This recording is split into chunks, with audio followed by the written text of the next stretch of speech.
Hey guys, tonight we're going to do something a little unusual.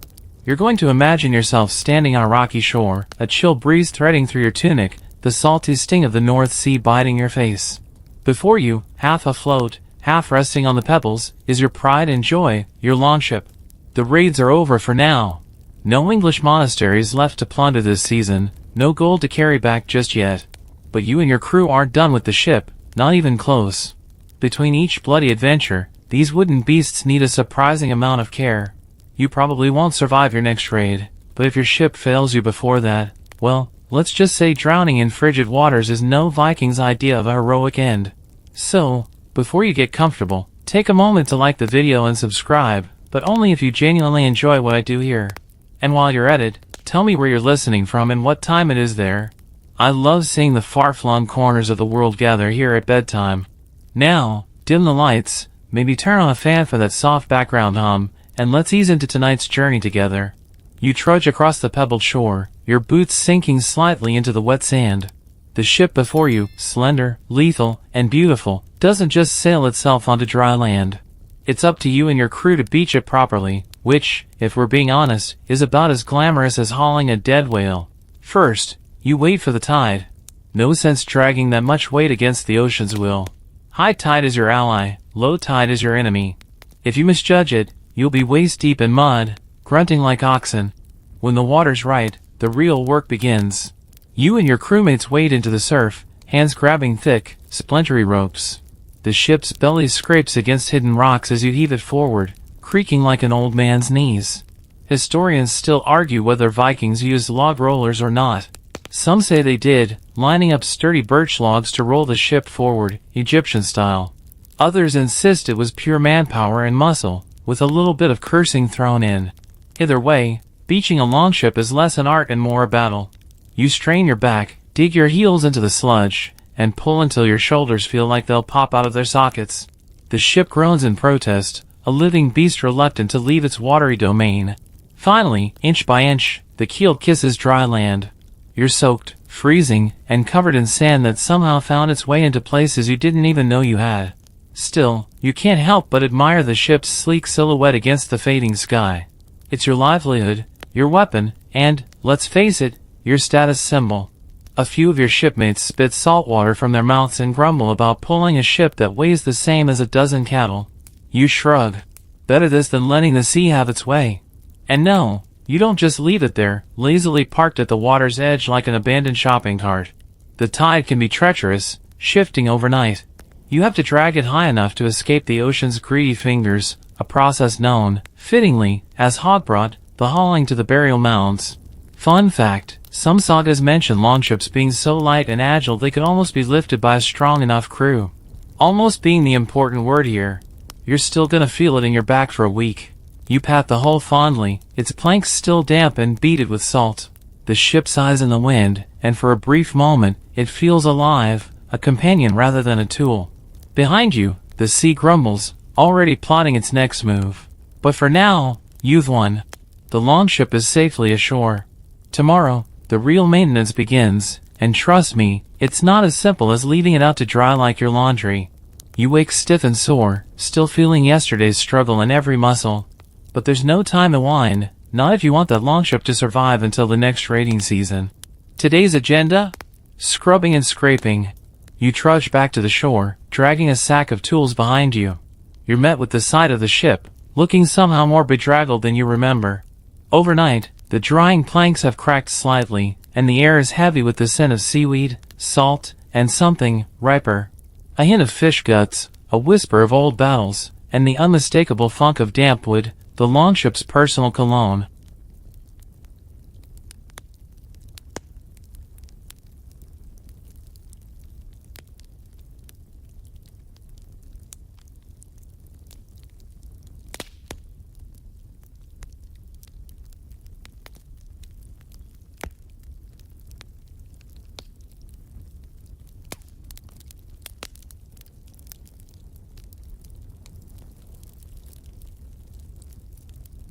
Scrubbing a longship isn't a task for the faint of heart or the weak of stomach. Armed with brushes made from bundled birch twigs and sea sponges tougher than an old warrior's hide, you get to work. You and your crew attack the hull with gusto, removing layers of gunk, barnacles, algae, bits of unidentifiable slime. Historians still argue whether the Vikings deliberately let their ships get this filthy, thinking it might camouflage the vessel from enemies. Others believe they were simply too busy raiding and feasting to bother with mid-season cleaning.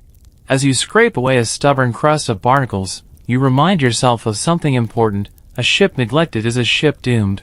Left unattended, all this gunk can slow a longship down, cause drag, and, worst of all, attract pests that love to snack on damp wood. Viking termites, not the fearsome beasts who want to fight. Once the grime is gone, you inspect every plank for rot. It's a tedious, meticulous process. You tap the wood with a small mallet, listening for that hollow thump that spells doom. Rot doesn't always show its ugly face. Sometimes it lurks beneath the surface, a silent killer. Here's a quirky bit for you. Some crews use to sniff the planks for rot. Yes, really. A sour, musty smell? Bad news. A fresh, clean wood scent? Safe, for now. You pause, wipe your forehead, and glance at your neighbors. A couple of shipwrights from the next village are already halfway through their scrubbing. They're making a day of it, laughing and tossing insults over who has the uglier longship. It's a whole social event, sort of like the medieval version of washing your car on a sunny Saturday, except with more barnacles and fewer lawn chairs. And don't think for a second that this is just busy work. Cleaning the ship isn't optional. Neglect it, and you risk losing the one thing that keeps you alive on the open sea. Imagine setting out on your next raid only to have your ship splinter under the first strong wave. Not exactly the heroic saga you were hoping for. By midday, the sun is high, your arms are jelly, and the ship gleams in the light, a sleek predator reborn from its slimy cocoon. You allow yourself a moment to admire the work, though the smell, a heady blend of salt, wood, and sweat, keeps you from getting too sentimental. There's still more to do, of course. Scrubbing is just the start. Tomorrow, you'll tackle waterproofing, a task that will involve substances so pungent they make today's barnacle slime seem almost pleasant. For now, you sit back, stretch your aching back, and smile a little. Your longship, newly scrubbed and scraped, looks ready for anything. Well, almost anything. You still have to deal with the pitch and tar tomorrow. And trust me, you're not going to enjoy that part. Morning again, and you're already regretting it. The sun hasn't even fully hauled itself over the horizon when you're elbow deep in one of the less glamorous parts of Viking ship maintenance, waterproofing. You crouch beside a smoking cauldron, stirring a thick, bubbling brew of pitch and tar. The stench is spectacular. Imagine burning tires, add a dash of dead fish, and finish with a generous glug of boiled animal guts. There you have it, the Viking version of Ode to Shipyard. You gag a little but soldier on. This mess is your lifeline. Without it, your longship would leak like a basket, and you'd find yourself doing the dead man's float across the North Sea. Again, not exactly the kind of heroic end sagas get written about. Historians still argue whether Vikings used imported pine pitch exclusively or if they mixed in whatever was handy, like birch bark tar or fish oils. Some say the Norse preferred whale blubber, others insist on goat fat. You're less worried about the academic debate and more focused on not passing out from the smell. You ladle the molten pitch into a wooden bucket and stagger toward the ship. A few of your shipmates are already at it, smearing the sticky, black goo along the seams between planks with broad, heavy brushes. It's a messy job. The pitch clings to everything: hands, hair, tunics, the occasional unfortunate beard. A quirky detail: some sagas hint that Vikings believed the smell of pitch kept evil spirits away from their ships. Whether or not you buy into that, the smell is certainly keeping curious villagers at a safe distance. The technique is simple but laborious. You slather the pitch on thickly, making sure it seeps deep into the wood. Then you follow it up by wedging strips of wool or animal hair into the gaps, a process known as caulking. The result is a ship that's not only watertight but flexible enough to ride the waves without cracking open like an overcooked sausage. By mid-morning, your hands are coated in black grime, your nose feels permanently singed, and your tunic is a lost cause. You pause to stretch and catch your breath.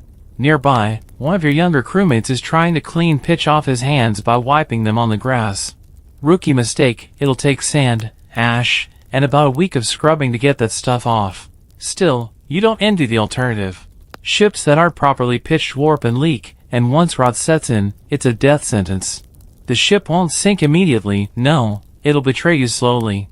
One leak here, another there, until you're ankle-deep in icy water in the middle of a storm, wondering why you ever thought plundering monasteries was a good career choice. You work methodically, covering the hole with layer after layer until it shines black under the sun, like some enormous, beached sea creature. A few gulls circle overhead, lured by the smell, but even they seem to think better of getting too close. And here's a fun image. During bigger repair seasons, entire coastal areas could stink for miles. Travelers would know they were nearing a Viking port not by the sight of masts but by the nose-watering reek of boiling pitch and tar wafting over the hills. You scrape the last of the pitch onto a stubborn seam, wipe your forehead, bad idea, now you have tar on your face, and stagger back to admire your handiwork. The ship looks reborn, dark and gleaming, the sun catching on its oiled curves. She's ready to glide through the water once more, silent, deadly, and, thanks to you, mercifully watertight. You stretch your aching shoulders and smile grimly. The worst of the maintenance is over.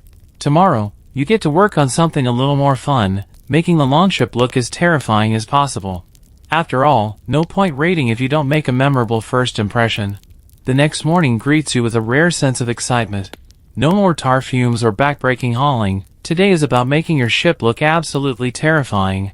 Intimidation is an art form, and you, my friend, are about to be its Michelangelo. You run your hand along the sleek, freshly pitched hull. Right now, the ship is just a dark shadow, impressive but bland.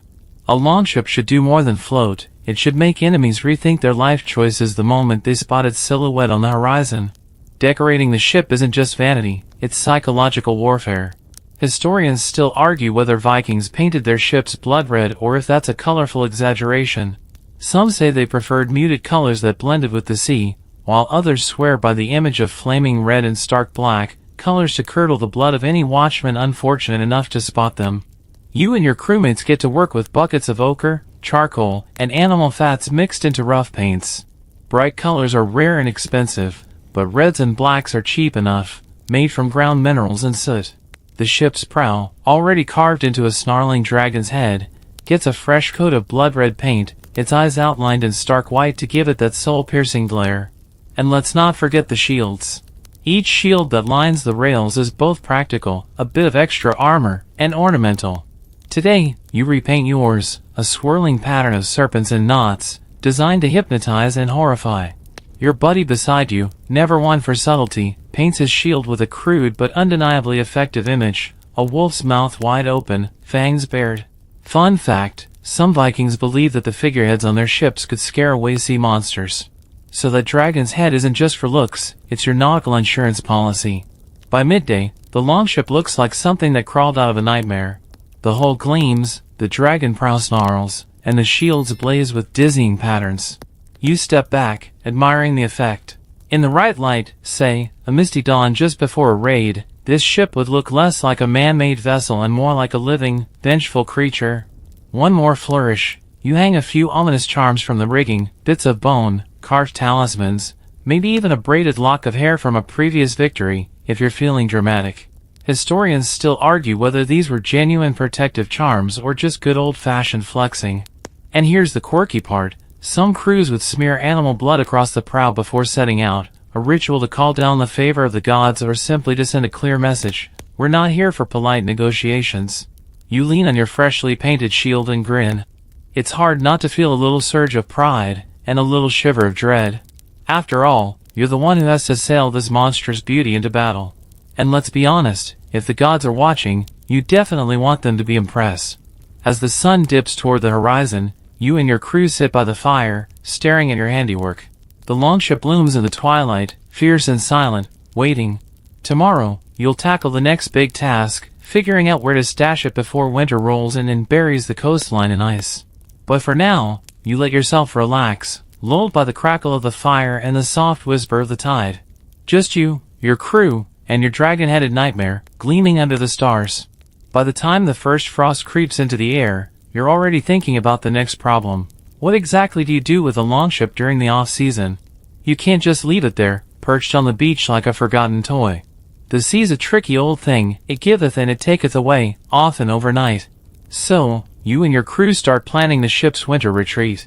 Historians still argue whether Vikings preferred to drag their ships far inland for safekeeping or whether they trusted temporary shelters along the coast. The truth? Probably a bit of both, depending on how much free labor and dry land they had to work with. You gather thick, round logs and fashion a crude but effective sled under the ship's belly. With much grunting, swearing, and one unfortunate smashed toe, you slowly drag the longship away from the shoreline. Every few feet, you pause to reposition the logs, a tedious shuffle that feels like moving a stubborn cow uphill in a snowstorm. Once you've hauled it inland far enough to escape the sea's winter tantrums, you pick your hiding spot carefully. Some are flat, some are dry. Preferably near the village, but not so close that the chickens start roosting in it. That's a real thing, by the way. Chickens are not picky. Some crews go the extra mile and build makeshift boathouses, simple wooden frames covered in thatch or turf to shield the ship from snow and rain. Others are less fussy, opting to flip the ship upside down so the hull acts as its own roof. You and your crew? You choose the flip method, less carpentry, more lounging by the fire later. Quirky fact, flipped longships made excellent winter storage spaces. You could stash sails, oars, even your personal gear under there, all safe from the weather and nosy neighbors. Of course, it's not just about physical protection. Vikings believed ships had spirits, of a sort, wights or guardian beings that needed tending to. Some families would leave offerings near the ship all winter, a bit of ale, a chunk of bread, maybe a warm blanket if they were feeling generous. Not because they thought the ship would get cold, but because they didn't want it getting angry. You help drape heavy hides over the prow and stern, tucking the ship in like an oversized, very pointy baby. It's oddly comforting, seeing it sheltered and still. There's something almost sacred about it, the longship sleeping, waiting for spring. You give the hull a final pat, murmuring a few words under your breath. Something old, something in the language of your grandfathers. Not quite a prayer, more like a promise. You'll wake it again when the ice melts, when the winds change, when the world calls you back to sea. With the ship settled, you finally turn toward the village. Winter is coming fast, and there's plenty left to do. But for now, the longship rests, hidden from the storms, guarded by earth, wood, and maybe, just maybe, a few ancient, watchful eyes you can't quite see. Winter digs in its heels, and life slows to a sluggish, smoky crawl.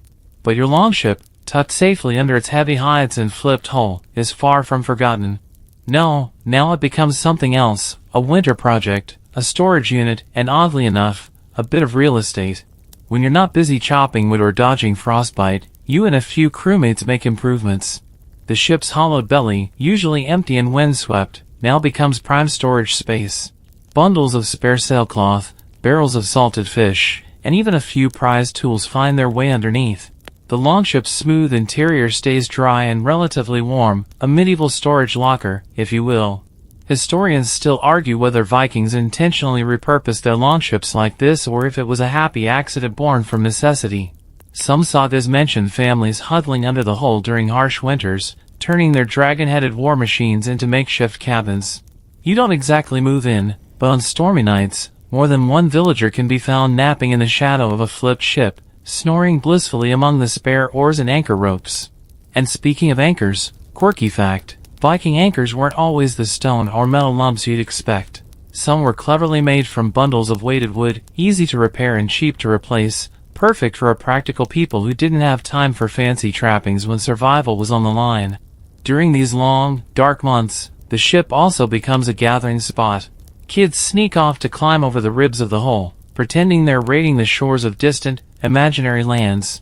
Elders sit nearby, swapping sagas and cautionary tales about voyages gone horribly wrong, you know, real bedtime story material. You and your crew occasionally gather under the longship for more practical reasons, minor repairs, patching sails, oiling ropes. It's warm work, close to the ground, shielded from the howling wind. And let's be honest, it's an excuse to share a jug of mead, spin a few tall tales, and argue about who caught the biggest fish last summer. Here's the thing, a longship is more than a boat. It's the beating heart of your livelihood. Raiding, trading, exploring, none of it happens without a seaworthy vessel. You don't just maintain it out of obligation, you care for it like a favorite horse or a well-loved sword. In the quiet of winter, when the world shrinks to the size of your village, the ship becomes a symbol of hope, a promise that spring will come, the ice will melt, and adventure will return. So you keep an eye on it, brush the snow off the hull when storms blow through, patch the hides when the wind tears at them. You carve little charms and talismans from bone or driftwood, hanging them from the ship's ribs to ward off whatever spirits get bored and mean in the long dark. It's funny, you think, running your fingers along the grain of the wood one freezing afternoon. Here you are, landlocked and half-frozen, and still the longship feels alive. Patient. Waiting. You smile to yourself, adjust your cloak against the wind, and head back to the fire. The ship can wait. It knows, just as you do, that the sea is never really far away. As the last of the snow starts to loosen its grip and the first brave shoots of green poke out of the mud, your mind turns toward the next big project, upgrading the longship. It's not enough just to keep it afloat, you need to make it better, faster, meaner, more terrifying. Pimp my longship, Viking style. You and your crew haul off the winter covers and start assessing what needs a makeover. The rudder, a hefty steering or lash to the starboard side, has seen better days. The handle's cracked from too many battles with rogue waves. Time to replace it with something sturdier, maybe ash wood, prized for its strength and flexibility. Historians still argue whether Viking ships were truly standardized or if every one was a patchwork of local tweaks and personal preferences. Some believe each longship was as individual as its crew, customized over long winters with all sorts of homegrown innovations. You give the hull a long, appraising look. Sure, it's solid, but could it be lighter? Some shipwrights experiment by shaving down the keel, making it sleeker. Others try adding iron rivets in key spots for extra reinforcement. A few even adjust the sail rigging, taller masts, broader sails, anything to squeeze out a little more speed. A quirky bit of Viking ingenuity? They sometimes made their sails out of wool soaked in animal fat to make them more water-resistant. Not exactly breathable, but hey, you're not entering a fashion show, you're chasing the horizon at full tilt, preferably faster than whoever's trying to shoot arrows at you. And it's not just about speed. You also swap out some of the shields along the rails. The old ones, battered, cracked, a few still sporting dents from that ill-advised skirmish last summer, are retired. In their place, gleaming new ones, painted with fresh, eye-catching designs. It's a bit like adding racing stripes to a sports car, except these stripes scream prepare to be pillaged. Of course, you're not above a little superstition either. You drive a few iron nails into the prow, not for structural reasons, but for luck. Some believe iron wards off bad spirits and angry gods, a necessary precaution for anyone about to tempt fate on the open sea. By the time the sun is high and the mud has dried into cracked plates under your boots, the longship looks almost new again. Sleek, polished, gleaming with a fresh layer of pitch. The dragon-headed prow seems to glare a little harder, a little fiercer. If ships had feelings, and who's to say they don't, yours is practically vibrating with eagerness. And you? You're already imagining the splash as it slices into the water, the creak of the sail in a fresh wind, the distant, delicious terror on the faces of those who see you coming. You run a hand over the hull, feeling the faint warmth of the sun in the wood. Every dent repaired, every weak spot reinforced. You've built it stronger, better, faster. And soon enough, it will be time to put all those upgrades to the test. But before you can set sail, you've got one more problem to solve. Gathering the endless list of supplies and materials needed to keep a longship, and its very picky crew, happy. And trust me, wool and whalebone don't grow on trees. You scratch out a list in the dirt with a stick, mumbling to yourself as you tally it all up. Wool, wood, whalebone, iron nails, spare rope, spare sails, spare everything, because if there's one thing you know for sure, it's that the sea eats supplies the way a raider eats his weight in roasted pork after a long campaign. Keeping a longship seaworthy between raids isn't just sweat and tar, it's also endless shopping. Historians still argue whether Viking ships required specialized supply chains or whether every village pitched in to keep them running. Some claim there were dedicated shipyards with their own craftsmen, others think it was more of a community effort, everyone contributing what they had, from the shipwright's precise nails to the sheep farmer's scratchy but serviceable wool. You sigh and look over your list. Wool is crucial for the sails, yards and yards of heavy, painstakingly woven fabric. Vikings didn't have the luxury of light linen, they relied on thick, oiled wool sails, robust enough to survive gales that would shred anything finer. Fun fact, it could take the wool of an entire flock to make a single sail. Now picture your neighbor, grumbling as he parts with half his sheep's annual haircut for the cause. Then there's the wood, and not just any old log will do. You need oak for the ribs, pine for the planks, ash for the oars. Each type chosen for its unique properties: strength, flexibility, resistance to rot. You start eyeing the nearby woods with the hungry stare of a man about to propose an unspeakable act to a perfectly innocent tree. Whalebone, too, is on the list, not for the ship itself, but for tools and fittings. Durable, slightly pliable, and resistant to the sea's endless attempts at destruction, it's one of those materials you can't have enough of. And let's not forget rope, endless rope. Made from flax or hemp, twisted by hand, rope is the unsung hero of every voyage. Without it, sails sag, oars snap loose, and the whole ship turns into a floating pile of regrets. Quirky detail: some particularly paranoid captains insisted on carrying a spare rudder on board, just in case.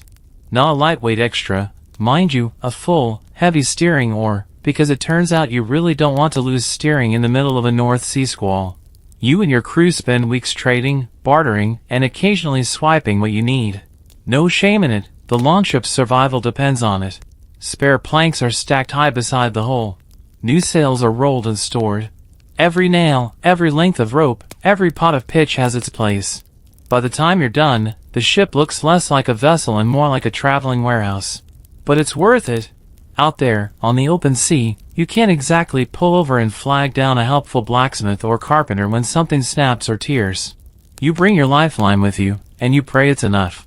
The sun dips low, setting the fresh wood and wool aglow with a golden sheen. You sit back on a coil of rope, squinting at the ship with satisfaction. Stocked, sealed, and nearly ready. There's only one thing left: practice. After all, it's not just the ship that needs to be sharp. The crew does, too. And if you think you can skip sailing drills and just wing it, well, the sea is always happy to teach a painful, soggy lesson. The next morning, you're already back at it, pulling on a stiff cloak against the early chill. The longship looks magnificent, the water licking eagerly at its hull, but before you can trust her with your life again, you have to get the crew back in sync. It's time for maritime training days, the Viking version of team building, except with more blisters and shouting.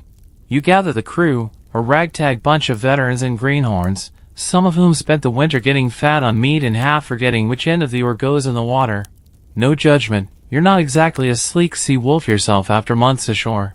Historians still argue whether Vikings practiced formal naval drills or if they relied purely on experience and intuition. Some say training was ad hoc, on the fly. Others point to evidence of highly coordinated maneuvers, suggesting at least a few tedious afternoons of synchronized rowing. Today, you're siding with the tedious. You bark orders, and the men, and a few tough-as-nails women, clamber aboard. The first few minutes are a chaos of flailing oars and shouted curses. One guy drops his oar in the water within seconds, to a chorus of jeers. You make a note to accidentally assign him extra bilge duty later. Once everyone settles, you start with the basics. Rowing drills, up the river, against the current, muscles burning and curses muttered under labored breaths. Timing is everything. A longship is only as fast as its slowest rower, and if you're out of sync, the ship lurches and stumbles like a drunkard. You set the tempo with a drum, not a fancy one, just a hollowed-out log and a stick, but it works. Thump, thump, thump. One beat for every stroke. Faster now, then slower, teaching the crew to react without thinking. Quirky detail: some sagas claim Viking crews practiced silent rowing, propelling the ship with barely a splash to slip up on coastal villages unnoticed.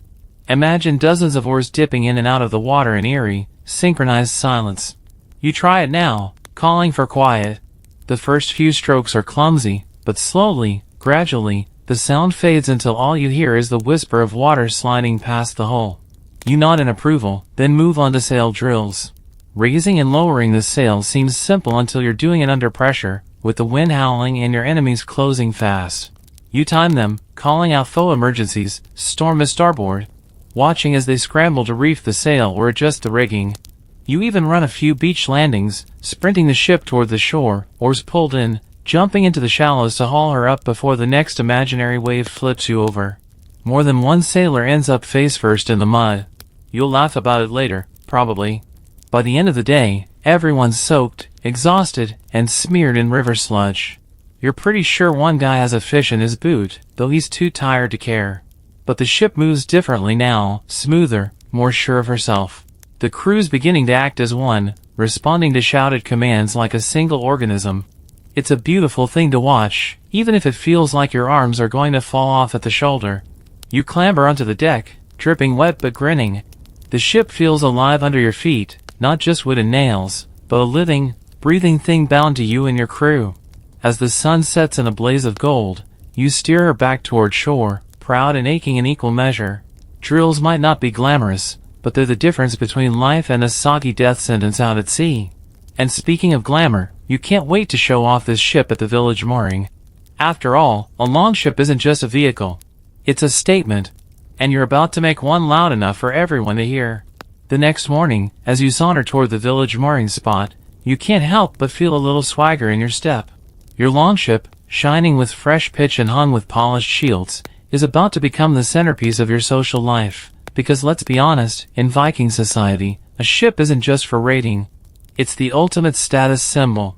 You beach her with care at the best spot along the harbor, the place where the sun hits just right and everyone strolling past has no choice but to admire her. It's not subtle. It's not supposed to be. Historians still argue whether Vikings thought of their ships primarily as military tools or personal emblems of prestige. Probably both. A fine ship said more about you than a chest full of silver. It spoke of your skill, your wealth, your power. It was the medieval equivalent of pulling up in a chariot with golden hubcaps and a sound system loud enough to rattle the gods. You prop the shields carefully along the rails, letting the carved dragon's head gleam menacingly at passers-by. Kids stop to stare, wide-eyed, and even the old men nod with something that looks suspiciously like respect. You try to look casual, leaning against the mast like you don't care whether anyone's impressed. Quirky fact, some shipowners would even host feasts aboard their longships, turning the decks into floating party halls decked with furs, candles, and jugs of mead. Nothing says I'm a big deal like getting your neighbors slightly tipsy on a dragon boat. Today's no different. By afternoon, you've got a gathering going, barrels of ale, slabs of roasted meat, and enough bragging to sink a lesser ship. You swap tales with other captains about raids past and those to come, each story more outrageous than the last. And while you're chatting and drinking, you can't help but scan the other ships, comparing them to yours. That one's prow is cracked. That one's sail is faded. That one, oof, the paint's peeling like an old onion. Yours, though, yours gleams. It looks fast even sitting still, like a wolf crouched and waiting to spring. Of course, not everyone's here to admire. Some are taking careful notes, mentally cataloging your ship's strengths and weaknesses. Because prestige isn't just about being admired. It's about being envied, and with envy comes problems. Still, for now, you bask in it. The easy laughter, the clink of drinking horns, the whispered comments as people pass by. You've worked hard for this, scraping barnacles and hauling logs, patching sails and drilling your crew until their arms felt like lead. You lounge back against a barrel, tipping your horn toward the setting sun. Tomorrow, the ship will have to go back to work. There are rituals to perform, battles to prepare for, weather to curse and predict.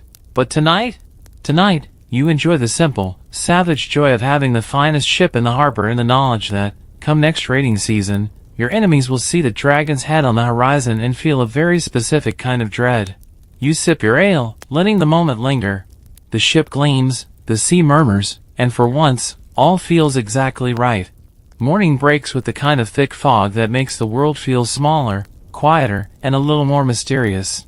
Perfect, really, because today you aren't focused on how the longship looks, today is about what it means. Vikings didn't just build ships to sail and raid, they built them as offerings, as temples, as living prayers. And now, as tradition demands, you and your crew prepare for the ritual that ties you not just to the sea, but to the gods who rule it. You gather by the ship, offerings in hand, a goat's head, fresh, preferably, a jug of ale, a few carefully carved amulets. Historians still argue whether every longship underwent such rituals or if only the most ambitious captains bothered with them.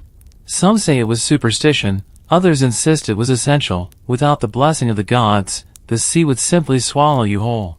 You don't take chances. The quirky part? Some crews treated the ship almost like a person, giving it a name, talking to it during voyages, even making tiny sacrifices to it, a splash of blood, a libation of ale, to keep its spirit strong and its keel steady. Today's ceremony is simple but serious. You circle the prow, murmuring old words that have no easy translation, prayers laced with both gratitude and threat. "Carry us well," you whisper. "Or face the fire." That's how Vikings rolled, even their prayers had a sharp edge. You sprinkle ale over the dragon's snarling face, smear a dab of goat's blood just below its jaw, and tie small charms to the rigging, bits of bone, runes carved into driftwood, tiny trinkets from past victories. Each one a promise, a memory, a plea for protection.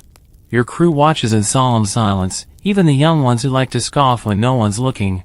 Everyone knows, a ship without a blessing is a ship with a death wish. You finish the rite by lighting a small fire on the beach, just enough to crackle and hiss. Some traditions say the smoke carries your prayers upward. Others claim it confuses the spirits that might want to hitch a ride and bring bad luck.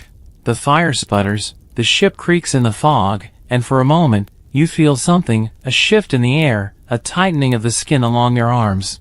Maybe it's the cold, maybe it's the gods. Hard to say. Quirky detail, some Vikings even believed their ships had souls and could hold grudges. Mistreat the longship, and you could expect broken oars, torn sails, or worse, betrayal at sea. Sailors are superstitious folk, and Norse sailors were the Olympic champions of it. As the flames die down, you wipe your hands on your tunic and nod at your crew. Ritual complete. Ship bless.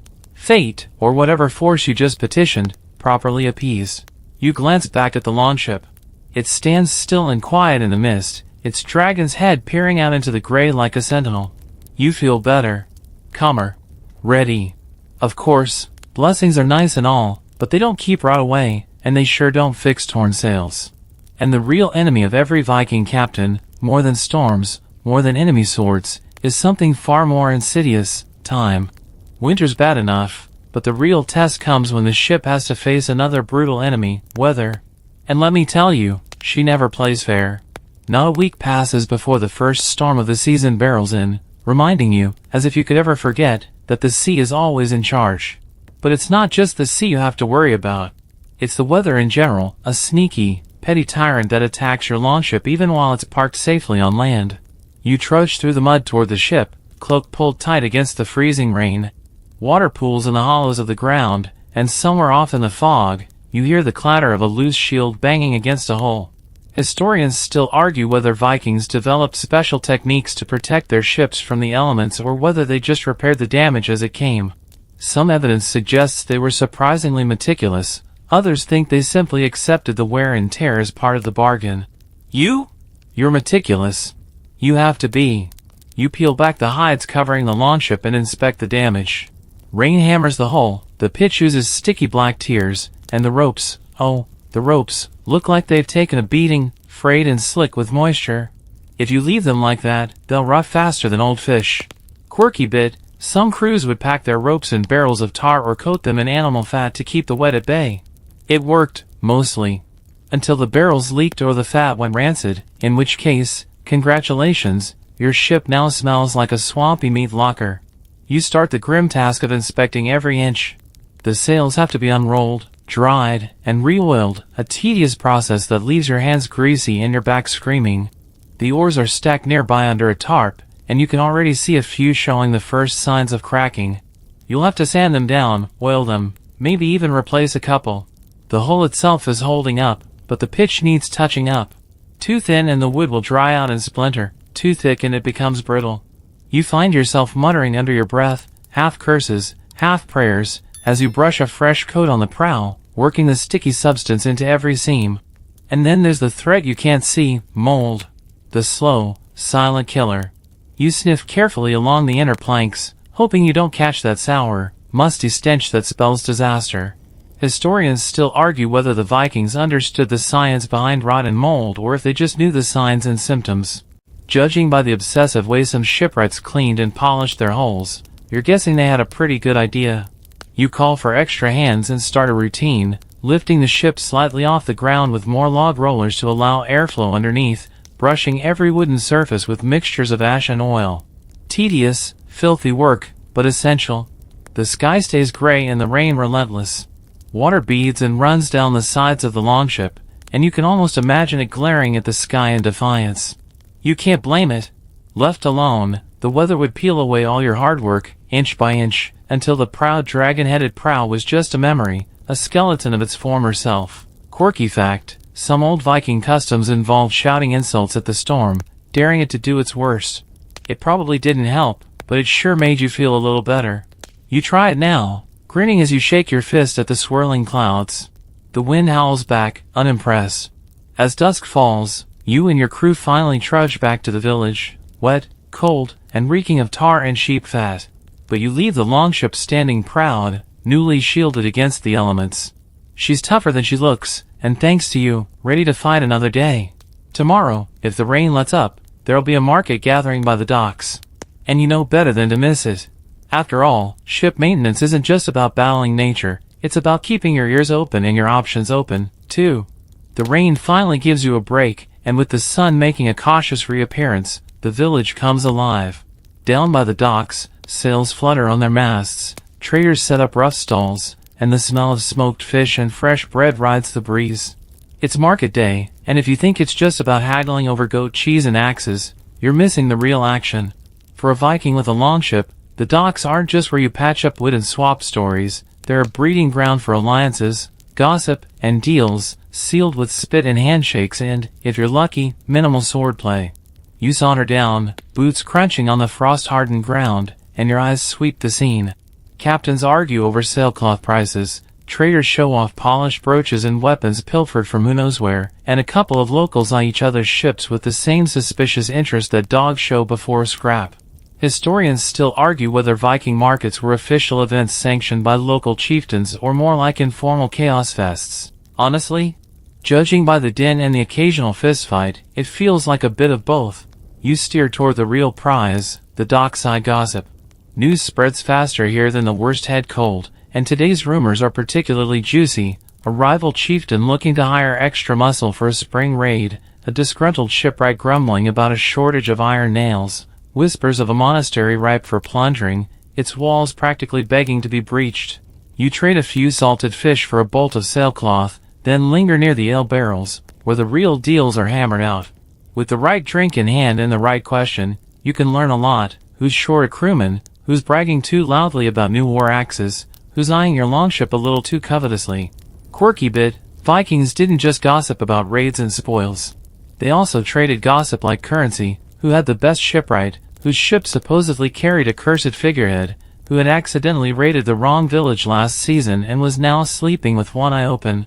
You laugh into your cup as a fellow captain retells the story of someone's longship springing a leak mid-raid and having to bail it out with their own helmets, effective, if not exactly dignified. Of course, gossip has teeth. You catch wind of a few mutterings about your own ship, envious, admiring, maybe a little spiteful. That's fine. Let them talk. Let them wonder. A reputation is like a sail. When handled right, it can carry you far. The market day winds down, but the real deals have just begun. Over a shared slab of roasted boar, you quietly negotiate a supply trade for the coming season, extra tar in exchange for a share of your next haul. Later, you slip a few coins to a grizzled old sailor who claims he knows a shortcut through the islands that could shave days off your next voyage. Maybe he's lying, maybe he's not. That's part of the fun. As the sun dips and the last stalls close up, you head back toward your longship, feeling the weight of new information and new possibilities settling into your bones. You glance at the dragon's head, its silhouette sharp against the twilight sky. The ship gleams, waiting, as always. Deals made, rumors gathered, plans forming, all part of keeping your edge sharp between raids. And speaking of edges, tomorrow, it's time to pay a little more attention to the people who really keep these ships afloat. The ones who never get the glory, but without whom no sail would rise and no oar would move. And spoiler alert, they're not all the bearded, axe-wielding types you're used to seeing. You rise early the next day, mist still clinging to the ground and low, reluctant tendrils. There's a different kind of work on your mind this morning, not repairs, not drills, not bargaining. Today, you think about the hands behind the longship. The ones rarely sung about, but without whom the ship would have rotted, snapped, and sunk long ago. Because here's a truth they don't always put in the sagas. Women were essential to Viking shipkeeping. Sure, you and your crew like to beat your chests and boast about daring raids and legendary voyages, but who do you think wove the sails that got you there? Who spun the wool, twisted the ropes, carved the intricate patterns in the shields? Who kept the home yards running when you were off trying not to get skewered by an irate Saxon farmer? Historians still argue whether women were formerly part of Viking ship crews or stayed behind in the villages. There's no argument, though, about their role in shipyards and longhouse workshops. They were the quiet, relentless engine behind every voyage. You wander toward the village outskirts where the weavers work. Low buildings, thatched roofs, and the steady thud-thud of loom weights greet you. Inside, women bend over enormous frames, fingers flying as they weave tight, stubborn threads of wool into broad sailcloth. The sails aren't just wide, they're tough, thick enough to catch a screaming wind without ripping apart. A quirky detail, Viking sails weren't a single sheet but pieced together from many narrow strips of cloth, painstakingly sewn and overlapped for strength. Women often added intricate stitched patterns, not just for beauty, but for superstition, warding off bad luck with symbols and runes hidden in the seams. Nearby, others tend to ropes, dunking twisted flax into steaming cauldrons of tar, making them supple and resistant to the sea's endless chewing. Still others carve bone fittings, sharpen awls, prepare pitch. It's work that doesn't get applause. It doesn't get songs. But without it, there would be no longship, no rating, no empire of the sea. You pass one of the weavers you know well. She helped stitch the sail you'll be unfurling soon enough. She doesn't look up, just grunts in greeting, eyes focused on the thread in her hand. You thank her, but you know better. She doesn't need your thanks. She needs you to not ruin the work she spent months creating by being a careless fool in a storm. Quirky fact, women could, and did, own ships in the Viking world. Wealthy widows sometimes inherited longships and financed voyages. In a world where ownership was power, ships were one of the sharpest edges a woman could wield. As you watch, a few young girls practice knotwork in the corner, nimble fingers flying as they twist and braid. A proper knot could mean the difference between a sail holding fast or tearing loose when you needed it most. It's easy to joke about girls and their braids, but you know better. Without those braids, your sail would flutter uselessly in a gale. You leave the workshop as the sun climbs higher, the air thick with the smell of wool and hot tar. You glance toward the longship. Every plank, every stitch, every iron nail owes a debt to those hands. Tomorrow, it's back to your crew, and not all of them are as scrupulous as you. Because while the sea is dangerous, so too are the docks and the jealous eyes of your so-called friends. And some of them are probably dreaming right now about what it would be like to own a longship just like yours. Why build one when you can steal one? You sleep with one eye open now. Paranoia? Maybe. But if you spent any time around Vikings, real Vikings, not the saga heroes polished up for poetry, you know this: if it can be stolen, it will be. And what better prize than a longship? Longships aren't just valuable, they're life itself. They're escape routes, treasure chests, and war horses rolled into one sleek, terrifying package. If someone can swipe yours, they don't just gain a ship, they steal your next raid, your next meal, maybe even your future. Historians still argue whether ship theft was an official crime or just a highly discouraged hobby. Some laws hint at brutal punishments, think public shaming, fines, maybe even a light execution if you were especially bold. But here's the thing, enforcement was tricky when your victim was still rowing around trying to get his boat back. You wake early and do what you always do now, check the ship. Still there, still dry, still yours. You run your hand along the hull, eyeing the mooring ropes, double knotted and weighted. Nearby, a few other ships bob gently, and you can't help but notice how poorly some of them are secured. A loose rope here, a half-sleeping watchman there, it wouldn't take much, would it? Quirky fact, some ship captains hired night watchmen or even trained dogs to guard their vessels. Others took a more aggressive approach, rigging booby traps, hidden pits, tripwires, anything short of attaching a live bear to the prow. You've kept things simple but effective. Heavy chains, thick stakes driven into the rocky ground, and a few sharp-eyed lads with more loyalty than sense. And yet you know, deep down, if someone really wanted it, they'd find a way. Because stealing a ship isn't just about sneaking in and untying a knot. It's about bravado. If you're caught, you're dead. If you succeed, you're a legend. You'd almost admire the audacity if you weren't so personally invested in keeping your ship exactly where you left it. And theft isn't the only worry. Sabotage is more common, quieter, easier to get away with. A nail pulled here, a rope cut there. Nothing dramatic, just enough that when you set sail, the mast snaps or the rudder fails or, gods forbid, The hull starts leaking mid-crossing. You double-check the ropes again, pulling each one taut. Then you examine the hull carefully. No new scratches, no suspicious cuts, no signs of tampering. The shields are all where they should be, the sails still furled tight. Quirky bit, some Vikings left small carvings in the wood, runes, or personal marks to ward off thieves. The idea was that anyone who stole the ship would inherit its curses along with its timbers. You don't have any such carvings, at least, none you'd admit to. But there's an old nail driven crooked into the dragon's mouth. Maybe for luck. Maybe not. You settle onto a low stool near the prow, sharpening your knife, watching the dock slowly come to life as the sun rises. You're not fool enough to think you can stop every thief, but you can make yourself a less tempting target. And besides, if anyone's stupid enough to try stealing your longship, well, you haven't had a good fight in a while. Might as well see if the gods are still smiling on you. For now, you'll keep the ship where it belongs, under your watchful eye, safe and sound. And speaking of ends, some longships never get stolen. They get repurposed. Not for raiding, not for trading, but for a far more final journey. You've seen it once before, and you might just see it again. A ship set ablaze, flames licking the sky, a warrior's funeral at sea. The smell of smoke always brings back memories, not the crackle of a cooking fire or the sharp scent of a forge, but the deep, throat-catching stench of a longship burning under the open sky. Today, as you make your way to the shore, the village gathers in heavy silence. Another warrior has met his end, not in battle, not on the sea, but in the slow, creeping way that spares neither blade nor shield. And so his family has decided on an honor few receive, a ship burial. Historians still argue whether all Viking funerals involved ships or if that was a luxury reserved for the powerful and the wealthy. The sagas make it seem commonplace, but let's face it, not everyone had a spare longship lying around to set on fire.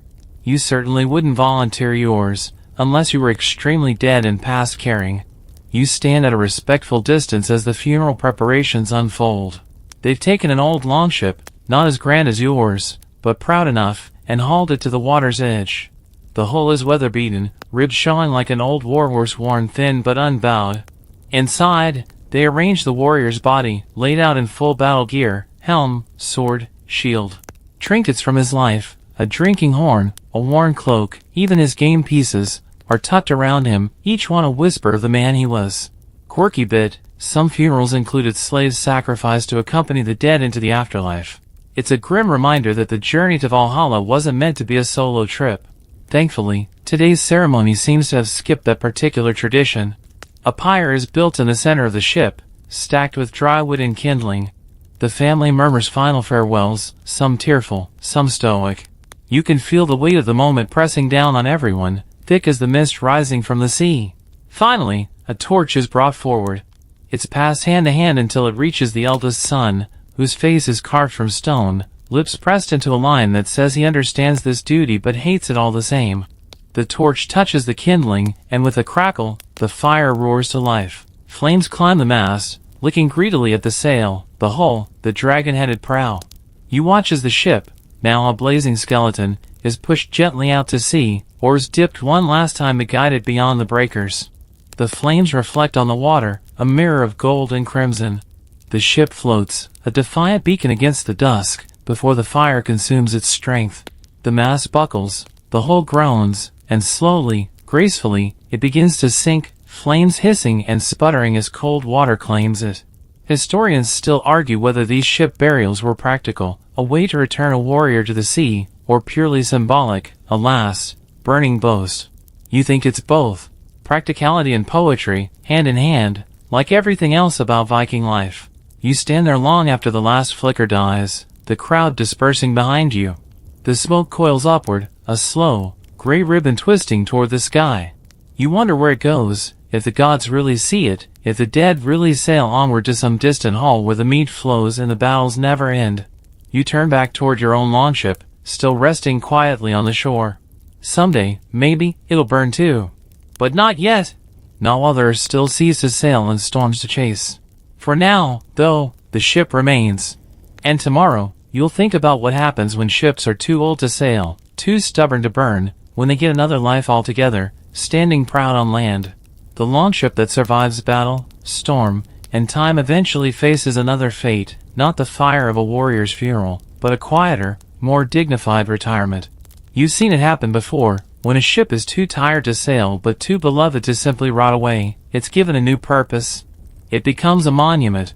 The morning mist is thin when you set out, passing fields where the skeletons of old ships stand proud and silent, their hulls half sunken into the earth. You trail your hand along the rough wood of one, the ribs splayed wide like the bones of a giant beast, moss curling in the cracks.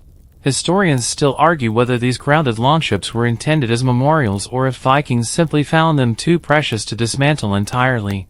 Some evidence suggests they became centers of community life, a place to gather, to tell stories, to remember. You pause beside one such ship, its dragon head worn smooth by wind and rain. Someone, maybe years ago, maybe last week, has hung tokens from the prow, a scrap of cloth, a carved bead, a child's simple rune scratched into the wood. Quirky fact, in some regions, old longships were filled with earth and used as burial mounds, the hull transformed into a cradle for the dead. Others were dragged up hills and left to watch over the sea they once ruled. Here, the ship serves as a storyteller. Children clamber over the worn planks, playing at raids and voyages, their laughter filling the hollowed space. Elders sit nearby, spinning sagas like spiders spin webs, their voices rising and falling with the wind. You settle beside the old hull, the wood warm under the midday sun, and listen. The stories aren't just about the past. They're about bravery and foolishness, love and revenge, gods and monsters, all woven together with the ship itself as both stage and star. There's one about a captain who tied his enemies to the mast and sailed home in triumph. Another about a dragon that tried to race a longship across the fjords, and lost. And, of course, the inevitable tale of the ship that sailed so far it fell off the edge of the world. Quirky bit, some say ships like these, retired and revered, become doorways, not just to memory, but to other worlds. Ghost ships, they're called, though not the kind that haunt. More like ships that sail between here and elsewhere, carrying stories instead of raiders. You close your eyes, letting the sun and the sagas wash over you. It's easy to see why the Vikings honored their ships even in death. These vessels were more than transport, they were companions, champions, lifelines. To let them rot would be an insult. To preserve them, to let them tell their stories long after their last voyage, that's loyalty. You open your eyes and glance toward the shore where your own longship waits, still strong, still sharp, still restless. Not yet, you think. Not yet time to lay her down and let the stories begin. First, there are more voyages to make, more sagas to weave. The sea still calls, and she, and you, are not yet done with it. But one day, maybe, when the prow finally dips and the oars finally still, you'll find a hill, a field, a place by the sea, and you'll set her there. Let the wind and rain have her bones, let the children climb her ribs, let the stories carry her spirit onward. For now, you rise, brushing dirt from your hands, and turn back toward the water. There's still life in the ship yet, and, you suspect, a few good stories still waiting to happen. As dusk drapes itself over the village, you sit by the fire, staring into the embers. Shadows stretch long, and with them come stories, the kind that slip past the lips after the meat has loosened tongues and the wind rattles shutters just enough to make you glance over your shoulder. Stories about ships. Ghost ships, specifically. Because no matter how practical the Viking mind could be, all axes, sails, and strategy, there was always a part that still danced with the supernatural. Ships that sailed without a crew. Ships seen gliding over fields of wheat or skimming misty mountaintops. Ships that carried souls instead of warriors. Historians still argue whether these tales were metaphor, warning, or simple fireside entertainment. Some sagas treat ghost ships as omens, while others speak of them with a strange reverence, like old comrades who refuse to stay buried. You sip your drink and listen as an old sailor leans in, voice low and gravelly. He tells of the sea serpent, a longship with a dragon prow so fierce it scared the crows from the sky. After her crew died in a far-off raid, they say she kept sailing, helmless, sail full though no wind stirred. Anyone who spotted her shimmering in the fog would soon meet their end, swept away by a wave no one else could see.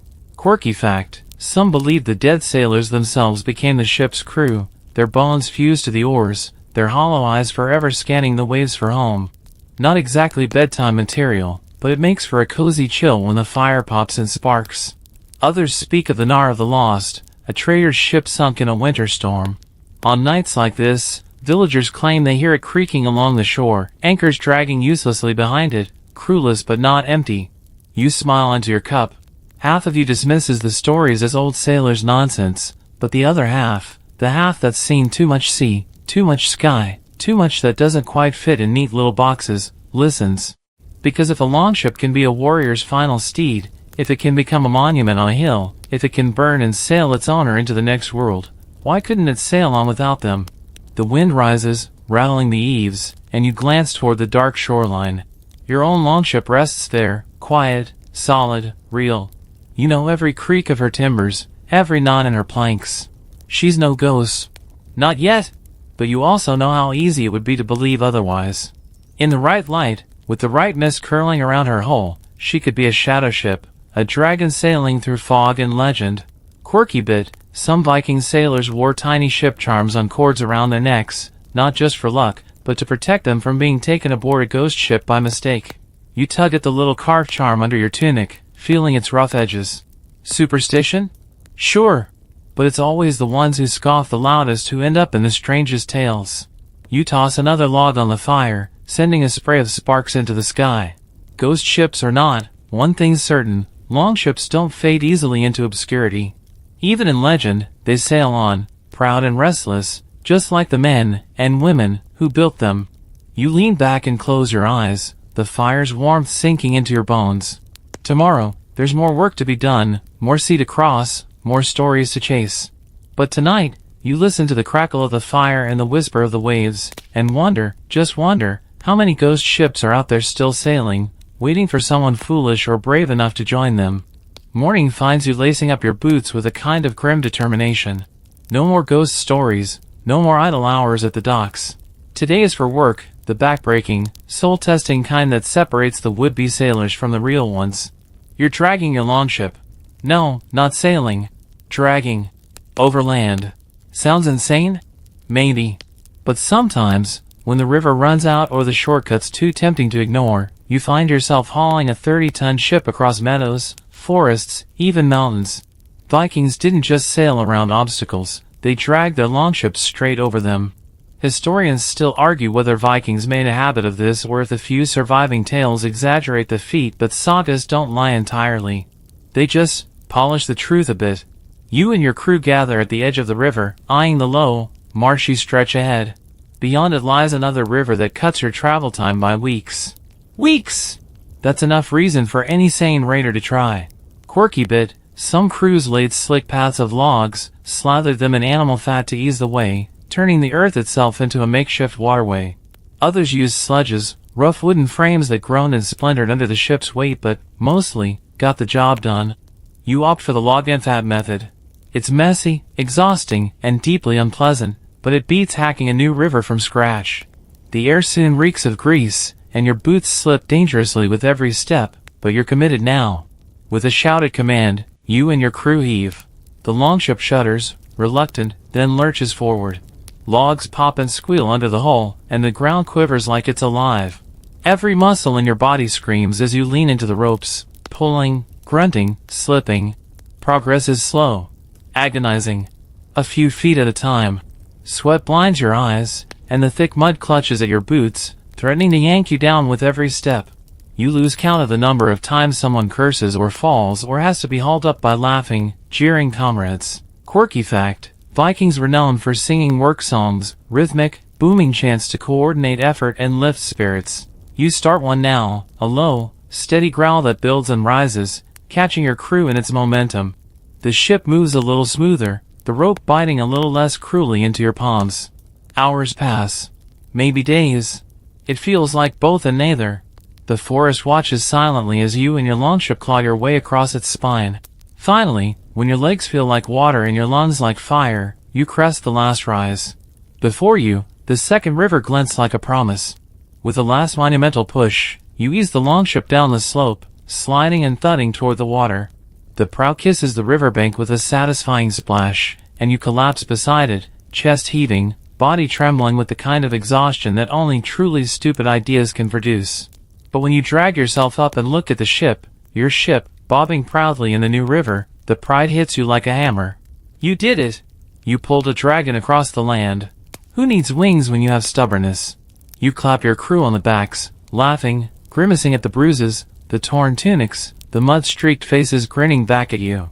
Historians still argue whether Vikings were crazy or just practical. You're starting to think it's a fine, blurry line, and that maybe the best things lie right on it. You glance downstream, where the river winds away like a silver ribbon. There's a journey ahead, more stories to write with sail and oar. But before you go chasing the horizon again, there's something else you'll have to face, something every Viking, sooner or later, must come to terms with. The final voyage. The final voyage isn't the one you take with your crew, the one filled with roaring battle cries and the thrill of plunder. No, the last voyage is quieter, lonelier, the one your longship takes when its wood is too tired, its timbers too worn to fight the sea any longer. You stand on the shore, the salty wind tugging at your cloak, watching as your ship's reflection shimmers in the calm water. It's hard to believe that this proud vessel, once the spearhead of raids and exploration, is nearing the end of her journey. Historians still argue how Vikings dealt with aging ships. Some say they dismantled them for parts, others that they simply abandoned them to rot. But you know better. The best ships deserve a dignified farewell, a send-off worthy of their service. You help your crew prepare the longship for her last journey. The sails are furled one final time, the shields are taken down and stored. You lash the oars securely, and lay out offerings, a final gift of mead, some bread, and a carved figurehead, a silent prayer to the gods who guided you all these years. Quirky detail, some captains would place a small, carved animal, often a bird or serpent, on the prow during the last voyage, meant to guide the ship's spirit safely to the otherworld. As the sun sinks low, the longship is pushed away from shore, drifting slowly out to sea. You watch as the fire is lit on board, flames licking hungrily up the mast and sails, turning the dragon-headed prow into a fiery beacon against the twilight. The ship burns beautifully, a blazing funeral pyre, sending smoke and sparks skyward. Slowly, she begins to sink, her hull creaking as the water claims her. You feel a pang of loss mixed with pride. This ship carried you across oceans, through storms, and into legend. Now, she sails one last time, into the mist and memory. You turn back to the village, the night thick around you, the crackle of the fire fading behind. The sea will remember her, and so will you. But the story doesn't end there. Every longship is a beginning, a promise, a call to adventure. For every ship that's lost, another waits to be built, another prow carved, another crew ready to take to the waves. And you? You're ready for whatever comes next. Now, dim the lights, maybe turn on a fan for that soft background hum, and rest easy. Because the longships of the Vikings may sail no more, but their stories never die. The wind has softened, and the night folds around you like a dark, velvet cloak. The crackling of the funeral pyre fades into a gentle hiss, the sparks drifting upward like the final whispers of an old song. You stand on the shore, feeling the cool breath of the sea mingling with the warmth of the fading flames. The longship, once a roaring beast of wood and sail, now lies quiet beneath the waves, her story etched into the endless rhythm of the ocean. There's a hush in the air, the kind that settles over the world when a chapter closes and another patiently waits. You breathe deep, the salt and smoke and night mingling in your lungs, and let the stillness seep into your bones. It's a reminder that even endings carry a certain grace, a promise that nothing truly disappears, only changes course. You think of the hands that built her, rough and steady, the faces of those who sailed her, fierce and unyielding. The laughter, the storms, the battles fought and the quiet moments between, all woven together like the threads in a sail, fragile but unbreakable. And you know, deep down, that longships are more than wood and nails. They are stories, carried across time and tide. Now, as you lay your head down, let the gentle hum of the night cradle you. The sea's lullaby is soft, constant, and patient, waiting for your dreams to carry you to distant shores, to misty fjords, to fireside tales long past but never forgotten. Rest easy. The longship sails on. Sweet dreams.